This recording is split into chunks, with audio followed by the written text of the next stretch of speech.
This week's episode of may have just changed everything we thought we knew about the town. Murderous scarecrows, bloody skulls, horrifying visions, mysterious radio messages, and a mushroom trip so insane that Jade might have finally uncovered the truth behind the entire cycle. This episode was packed with clues, symbolism, hidden meanings, and terrifying new revelations. And honestly, this might be one of the most important episodes the show has ever released. So today, we're diving deep into everything. The scarecrow creatures, the Lake of Tears, Jade's visions, Sophia's true motives, the mysterious children, the radio numbers, and the theory that the town may actually be repeating the same nightmare over and over again through different cycles. So grab a drink, sit back, and let's get weird. We begin at the mysterious lake. And honestly, I'm officially calling this place Nightmare Lake, because there's absolutely no way this is the real Lake of Tears Ethan has been searching for. At the end of episode 2, Jim told Ethan about the Lake of Tears before he died. According to the story, the lake has healing powers. Not normal healing powers either.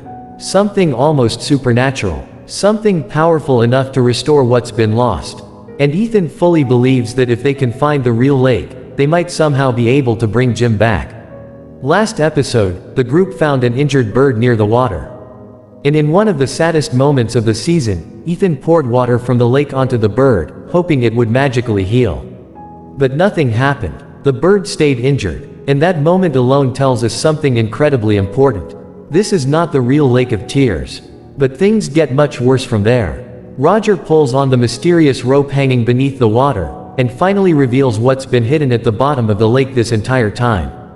Giant scarecrow-like dolls, human-shaped figures buried underwater.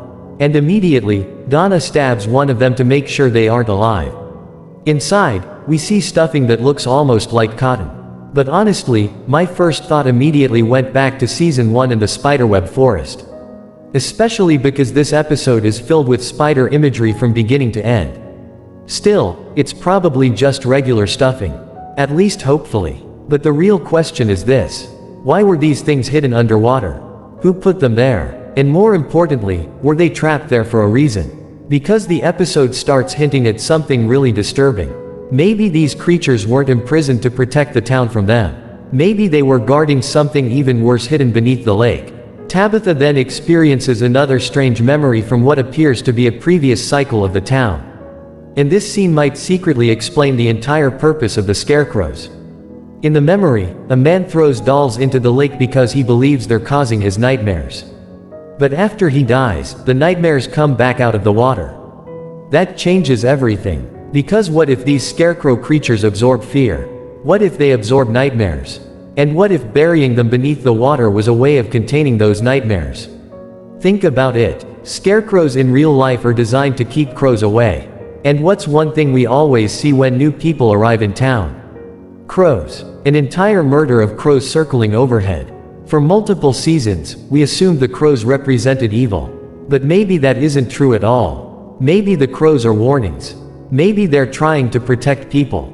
Think back to the crow crashing into Colony House earlier in the series. At first, it looked random. But what if it was actually trying to warn Fatima about the pregnancy? Or warn Tilly about her death? Even Sophia's interactions with the birds feel strange. Some fans believe she controls the crows. Others think she's actually afraid of them. And honestly, both possibilities are terrifying. What makes this even more interesting is the cave paintings from season 1. If you go back and look carefully, there are two distinct kinds of birds shown in the drawings. Dark birds, and light-colored birds. Possibly crows and starlings. In Western mythology, crows often symbolize death. But death in from doesn't necessarily mean evil. Sometimes death is a warning. Sometimes it's a message. And maybe the scarecrows were originally created to keep those birds away.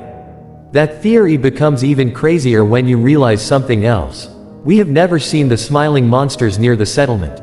Not once. Maybe they avoid it because of the scarecrow creatures. Unlike the town monsters, these things appear capable of moving during the daytime. Talismans don't work against them either. Which instantly makes them feel completely different from anything we've seen before. But there is one thing that seems capable of hurting them. The strange totems scattered throughout the settlement. Tabitha suddenly remembers how to fight them. almost like she's recalling knowledge from a previous life. She stabs one using the totem, and immediately another scarecrow backs away. That detail is huge, because it proves the creatures fear the totems. We also see 3 painted rocks nearby. 3 rocks, 3 scarecrows. That cannot be a coincidence. Maybe these rocks are protection markers connected to previous cycles. Or maybe they mark the deaths of past versions of Tabitha. And then the episode turns absolutely brutal. After the group fills the scarecrows with rocks and sinks them back into the lake, the creatures attack during the night. And the attack is horrifying. Roger dies in one of the most violent scenes we've seen in the entire show. The creature appears to dig through his body searching for something inside him. Not just killing him, but almost harvesting him. Donna barely survives the attack. And honestly, for a second I thought the show was going to kill her off right there. Especially after her dialogue earlier in the episode, where she basically says she's always the one willing to risk her life for stupid plans. Meanwhile, Ellis becomes the unexpected MVP of the entire scene. He grabs a burning skillet from the fire and actually fights one of the creatures off. But this entire sequence introduces a theory that completely changes how we look at the monsters in the town. What if every cycle has different monsters? Think about it. The smiling creatures wearing old-fashioned clothing appear connected to different decades ranging from the 1930s all the way into the 1970s. Those monsters may belong to the previous cycle of the town. But maybe centuries ago, the scarecrow creatures were the main threat instead. And if the townspeople themselves are reborn into different versions across each cycle, then why wouldn't the monsters evolve too? That possibility honestly makes the world of From feel even bigger and scarier than before. Meanwhile, back in town, Jade begins what might be the most insane mushroom trip in television history. And according to the ending of the episode, almost everything involving Jade happens entirely inside his own mind. Last episode, Jade took hallucinogenic mushrooms hoping they would unlock memories from previous cycles. This idea came directly from Miranda's story. Henry explained that Miranda began seeing visions of the town after taking LSD years earlier. Those visions eventually led to the paintings in his basement. So Jade decides to do the same thing. And the results are horrifying. From the very beginning of the trip, Jade sees spiders crawling across his body. And that instantly reconnects us to one of the oldest mysteries in the series. The spiderweb forest from season 1. Remember, Boyd and Sarah encountered giant webs deep in the forest. And according to the stories, a massive spider may guard the real Lake of Tears. Which means spiders might secretly be one of the most important symbols in the entire show. Throughout Jade's hallucinations, we also see references to stars, constellations, and hidden cosmic imagery. The motel sign literally points him toward answers. And then we hear the word Capricorn. Now this could mean multiple things. Capricorn is represented by the sea goat, a creature that is half goat and half fish. And honestly, that perfectly mirrors Jade's journey. A logical man grounded in reality, slowly being dragged into deep supernatural waters. Capricorns are also known for intelligence, stubbornness, ambition, and rational thinking. Basically, Jade in a nutshell. There's even another possibility. Capricorn may have been the name of Jade's software company before arriving in town. Either way, the symbolism here feels extremely deliberate. The violin music continues echoing through the darkness, leading Jade deeper into the hallucination. And this is where things become truly disturbing. Jade follows the sound until he encounters a young boy playing violin. A younger version of himself. The child speaks French, reminding Jade of his childhood in France with his grandmother. And suddenly, memories begin flooding back. We learn that Jade once played violin for his grandmother while she was dying. One of the most painful moments of his entire life. And honestly, this explains so much about his character. Jade hides his trauma behind sarcasm, arrogance, and logic. But underneath all of that, he's deeply broken. And the town knows it. Because this place always targets people through their pain. Then suddenly, the one-eyed colonial man appears again. One of the creepiest figures in the entire series. And just like before, he offers Jade blood inside a human skull. Yeah, definitely not suspicious at all. The colonial man repeats the word, Ankui, which we now understand means, remember. According to him, drinking the blood will unlock memories buried deep inside Jade's mind. Memories connected to previous cycles. Memories Jade was never supposed to see. But young Jade immediately panics. He begs him not to drink it, warning that some truths are too horrifying to uncover.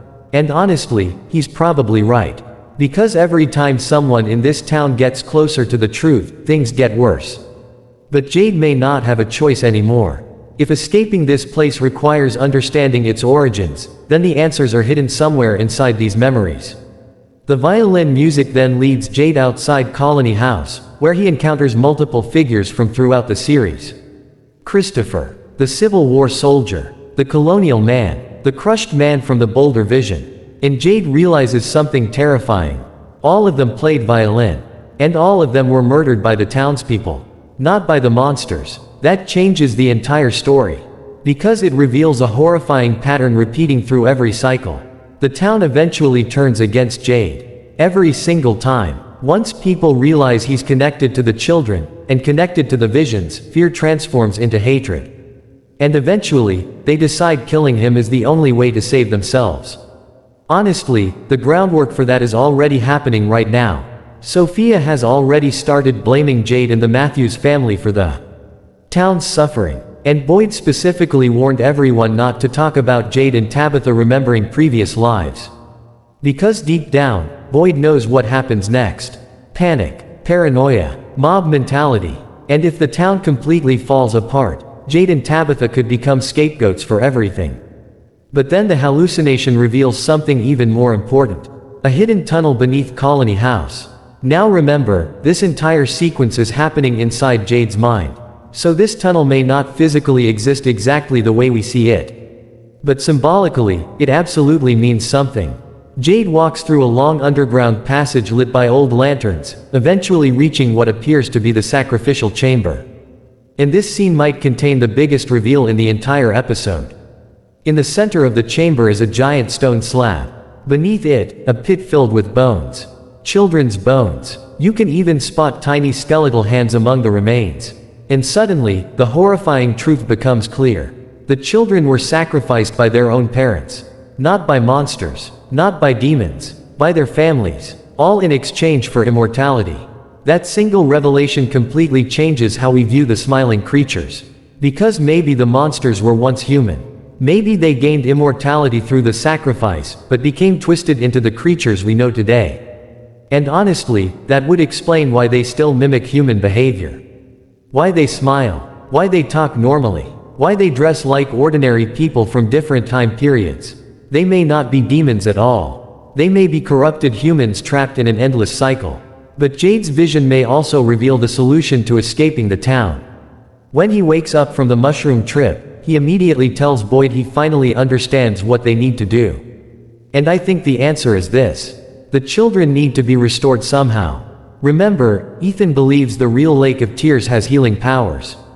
Not symbolic healing, actual supernatural healing. So what if the only way to break the cycle is to recover the children's remains and bring them to the real lake? What if reviving the children ends the curse completely? Honestly, it would perfectly explain why the children keep calling out to Tabitha and Jade. They don't want revenge. They want help. But there's one massive problem with this plan. The tunnels beneath the town are where the monsters sleep. And last season already proved some creatures can remain awake during daylight hours. Meaning if Boyd and the others try digging up those bones, they could walk directly into a massacre. Meanwhile, back in town, things continue spiraling psychologically. Marielle experiences one of the creepiest scenes in the episode after Sophia touches her arm. Moments later, Marielle suddenly sees herself chained to a wall. Exactly like the dungeon from season 2 during the music box curse. The terrifying part, nobody else can see it. Only her. And this changes everything we thought we knew about Sophia. Because it strongly suggests she can trigger memories from previous cycles. Not hallucinations. Memories. Marielle later explains that she could hear the suffering of every person who has ever died in the town. Every scream, every death, every moment of pain. And according to her, the dead never truly leave this place. Something ancient continues feeding on their suffering forever. Which directly connects back to Abby's warning to Boyd in season 2. When she said the entity behind everything feeds on pain, not just death, pain itself, Sophia then calls Marielle a prophet. And honestly, that might be one of the scariest moments in the episode. Because it feels like Sophia is manipulating her, pushing her toward becoming some kind of spiritual leader for the town. Imagine how dangerous that could become. If Marielle starts believing these visions are divine messages, she could unintentionally spread panic throughout the entire community. And Sophia clearly enjoys watching the town fall apart. She literally says her favorite part is watching people turn against each other. Which honestly makes her one of the most terrifying characters in the entire show. At the same time, Julie and Randall continue fighting over the dangerous experiments involving seizures and visions. Randall believes Julie is destroying herself trying to understand the town. And honestly, he's probably right. Every character who gets too close to the truth ends up psychologically broken.